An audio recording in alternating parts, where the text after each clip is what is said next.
மணக்க மணக்க சூப்பராக ஒரு மீன் குழம்பு வைக்கலாம் வாங்க.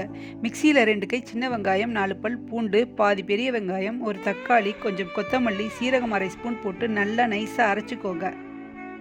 கடாயில் 100 ml எண்ணெய் விட்டு கடுகு 1/2 ஸ்பூன், வெந்தயம் 1/4 ஸ்பூன், சீரகம் 1/4 ஸ்பூன், வடகம் 1 ஸ்பூன், கருவேப்பிலை கொஞ்சம், 2 பெரிய வெங்காயம் போட்டு பச்சை மிளகாய் 3 போட்டு நல்லா வதக்கிக்கோங்க. அதோட பூண்டு 20 பல் லைட்டாக தட்டி போட்டு வதக்குங்க. லைட்டாக வதங்கினதும் அரைச்ச விழுதை போட்டு நல்லா வதக்குங்க. மஞ்சத்தூள் 1/4 ஸ்பூன், உப்பு 1 ஸ்பூன் போட்டு நல்லா சிவக்க வதக்கி 4 பெரிய தக்காளியை போட்டு நல்லா வதக்கி அடுப்பை சிம்மில் வைங்க. தக்காளி நல்லா மசியணும். அதில் 4 டேபிள் ஸ்பூன் குழம்பு மிளகாய்த்தூள், 2 டேபிள் ஸ்பூன் ஆச்சி மீன் குழம்பு மசாலா போட்டு நல்லா மிக்ஸ் பண்ணி ஒரு சொம்பு தண்ணி ஊற்றி கொதிக்க விடுங்க. நல்லா எண்ணெய் பிரிஞ்சு வரட்டும். ஒரு எலுமிச்சை அளவு புளியை 2 டேபிள் ஸ்பூன் கல்லுப்பு போட்டு கரைச்சி எடுத்துக்கோங்க.